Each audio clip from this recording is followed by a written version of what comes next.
I prided myself on being a devoted father for securing a house for my daughter.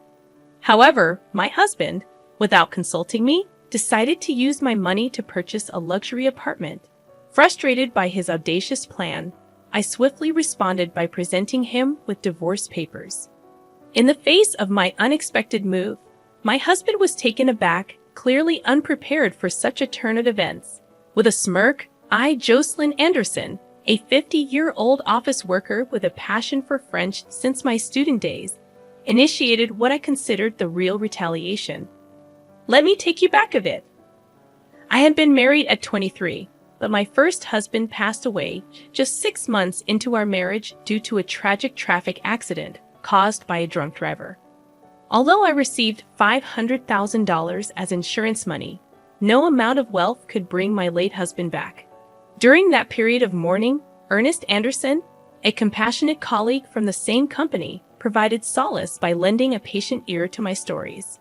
Gradually, our connection deepened, leading to our remarriage when I was 25. Fast forward to the present, and my daughter, Christina, now an independent illustrator, had stirred tension in our family. Disagreements over her education arose during her senior year of high school. Ernest had always imposed his ideal path for Christina, envisioning her attending a prestigious university and pursuing a conventional career in a big corporation. His expectations clashed with Christina's passion for illustration, a talent she had cultivated since childhood.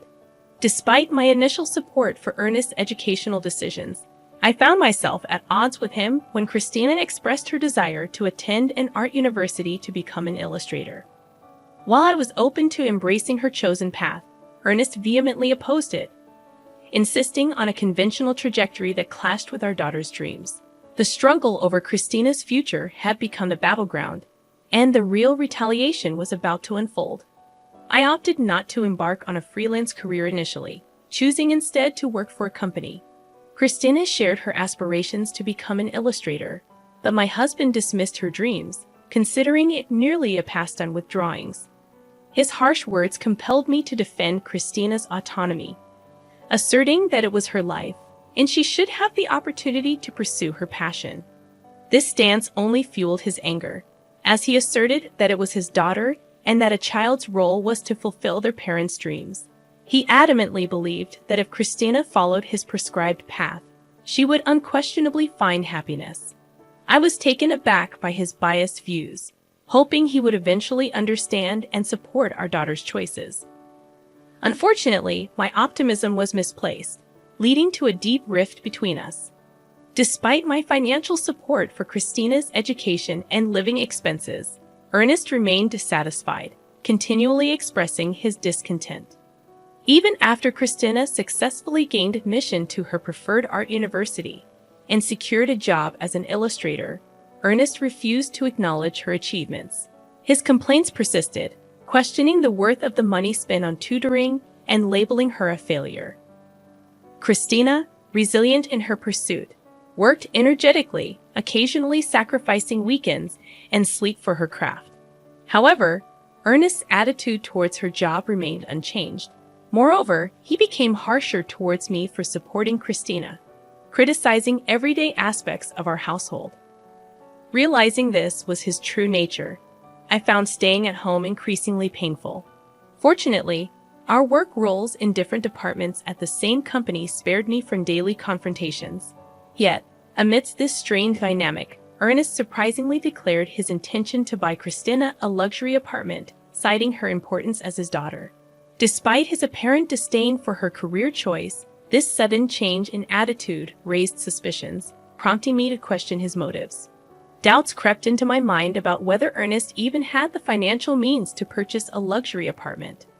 Observing my reaction, he coldly smirked and disclosed his plan, stating that I would be the one footing the bill. Shocked, I protested, urging him not to make such decisions without consulting me. Angrily, Ernest snorted, revealing his knowledge of the $500,000 insurance money from my late husband, suggesting I use it to fund the apartment. He callously declared his intent to live there with Christina, emphasizing that both she and I were ultimately his possessions. Fueled by a fierce anger, I could not fathom his vindictive scheme and the audacity to exploit crucial insurance money for such a purpose. In response, I retaliated without mercy, presenting him with divorce papers. Astonished, Ernest likely hadn't anticipated my preparedness, but this marked the commencement of my real retaliation. Facing him with a smirk, I explained my long-standing lack of trust in someone who discriminated against his own daughter and expressed my exhaustion with constant criticism. I disclosed my decision to divorce him, clarifying that I had been contemplating it for a while, waiting for the opportune moment. Seizing on his earlier mention of divorce, I handed him the papers, urging him to file quickly if he desired freedom. Initially dismissing it as a joke, Ernest reacted angrily when confronted with the reality of divorce. My anger peaked as he attempted to downplay the situation. Unperturbed, I insisted he accept the divorce papers, emphasizing the incomprehensible principles behind his actions. Threatening legal consultation, Ernest reluctantly received the papers, still claiming it was all a jest. Concerned about potential retaliation, I swiftly left the house, submitting the divorce papers to the city court.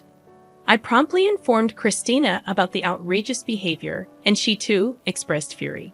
She condemned her father's actions and offered solace, suggesting that I stay at her apartment for a while. So, I made the decision to spend the night at Christina's place. That evening, we delved into discussions, meticulously planning our next moves against Ernest. About a week later, on holiday, Christina and I paid a visit to Ernest's house, the place I had called home until just a week prior, now feeling like a distant stranger's abode. Upon ringing the doorbell, Ernest swiftly emerged, adopting a condescending gaze as he questioned our purpose. He arrogantly assumed we had come to apologize for everything. Despite the infuriating condescension, I suppressed my anger and spoke in a meek, apologetic tone, claiming that I had indeed come to apologize for my wrongdoings. Christina, playing the role of a repentant daughter, echoed my sentiments. Oblivious to the theatrics, Ernest appeared genuinely pleased, believing we had come to our senses. However, his curiosity was piqued when he noticed the bags we carried, bags so full they were on the verge of bursting, tied up tightly to conceal their contents. From one of the bags, I extracted a bundle of actual $10,000 bills. Expressing remorse for my actions, I offered him some of my late husband's insurance money, urging him to use it to live in the luxury apartment with Christina. I mentioned the $500,000 total and asked him to keep it safe. Ernest's eyes gleamed at the sight of the money, and he eagerly agreed to safeguard it. He led us into the house without hesitation. Despite having left just a week earlier, the place was in disarray, with laundry and garbage scattered about. Suppressing laughter, I imagined Ernest's struggle to maintain the house on his own. Christina and I placed the bag's contents into the safe, excluding the $10,000 bundle. Fortunately, when Ernest went to the kitchen to make coffee, he remained oblivious to our actions. After returning to Christina's apartment, I grabbed the bags and left for a new place on my own. Christina bid me farewell with a smile, assuring me she would contact me once she was settled. 2 days later, while I was peacefully asleep in my new residence, Ernest called, inquiring about the $500,000. I chuckled heartily, realizing that he had taken longer than expected to notice. Ernest had fallen for our trap. The bags mostly contained just newspapers, cleverly arranged to create the illusion of holding $500,000. I had only prepared $110,000 from the bank to make Ernest believe my ruse. After depositing that money back into my account, it was no longer in my possession. If Ernest had probed further and asked to see inside the bags, I intended to reveal the truth, asserting that such an incredible deal couldn't possibly be genuine. However, deceived by just the $10,000, Ernest had been completely fooled. I had only prepared $110,000 from the bank to make Ernest believe me. After depositing that money back into my account, it was no longer in my possession. If Ernest had probed further and asked to see inside the bags, I intended to reveal the truth, asserting that such an incredible deal couldn't possibly be genuine. However, deceived by just the $10,000, Ernest had been completely fooled. Until now, you did terrible things to Christina and me, so I thought it was only fair to retaliate like this. If you want to resent someone, resent your past self, not me, I calmly stated. Ernest, looking troubled, began to plead, admitting his faults and asking me to return. Shocked by his selfish reasoning, I firmly rejected his proposal. I'm not an ATM or your housekeeper. You're an adult, handle it yourself. Besides, I'm in France now. This isn't just a vacation, it's an overseas transfer for work. I decided to divorce you and start a new life abroad. I revealed, explaining my decision to pursue my dreams and escape from him. Ernest, perplexed by the news, questioned why I hadn't informed him earlier. I dismissed his query, stating that we were practically strangers now, working in different departments. Furthermore, I revealed that Christina would contact him the next day through a messaging app.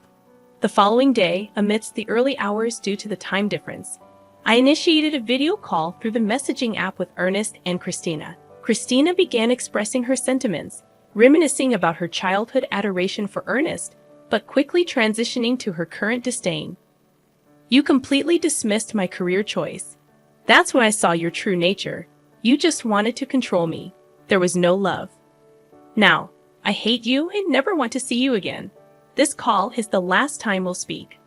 I'm cutting ties, Christina declared firmly, leaving Ernest visibly distressed. Unexpectedly calm, Ernest pleaded for her understanding, seemingly assuming Christina would always adore him. However, Christina remained resolute, urging him to reflect on his actions. She then informed him that she had moved, advising him not to attempt to locate her new address through investigators or any other means. Adding to her announcement, I informed Ernest that I had informed his workplace, relatives, and parents about the reasons for our divorce, ensuring transparency about our decision. With that, the call concluded, leaving Ernest to reflect on the consequences of his actions. After ending the video call with Christina, I mirrored her actions, ignoring Ernest's pleading apologies. His remorse no longer held any significance to me. Christina expressed a sense of relief, feeling liberated after voicing her true feelings. Executing our plan brought a semblance of satisfaction, especially witnessing the impact it had on Ernest. In the aftermath, Ernest faced consequences at various fronts. He became uncomfortable at work and eventually resigned. Disowned by relatives and parents, he had to abandon the luxury apartment purchase. His disruptive actions even led to a scene at Christina's workplace, resulting in a ban for entering. Ernest's selfish choices resulted in a cascade of losses, and he retreated into a reclusive existence at home. Attempts to contact him for work-related matters were in vain. When a colleague finally visited his house, they encountered a disheveled Ernest with a wild beard, lifeless face, and a nauseating odor emanating from his abode. His once home had transformed into a ghostly garbage dump. Observing Ernest's miserable life, I couldn't help but think that he was reaping what he sowed. Meanwhile, I found happiness in my new life abroad, overcoming cultural barriers with careful communication and relishing the use of my French skills. The decision to transfer overseas proved to be a rewarding one. Christina, thriving in her career as an illustrator, had been entrusted with significant projects. In our phone conversations, she conveyed her satisfaction, emphasizing the joy of pursuing her passion. As a parent, witnessing my daughter shine in her chosen path brought immense gratification. Despite the challenges and adversities, both Christina and I emerged from the ordeal radiant and fulfilled in our respective lives. The journey, though tumultuous, affirmed that we had made the right choices, and the pursuit of our dreams had led to a brighter and more gratifying existence.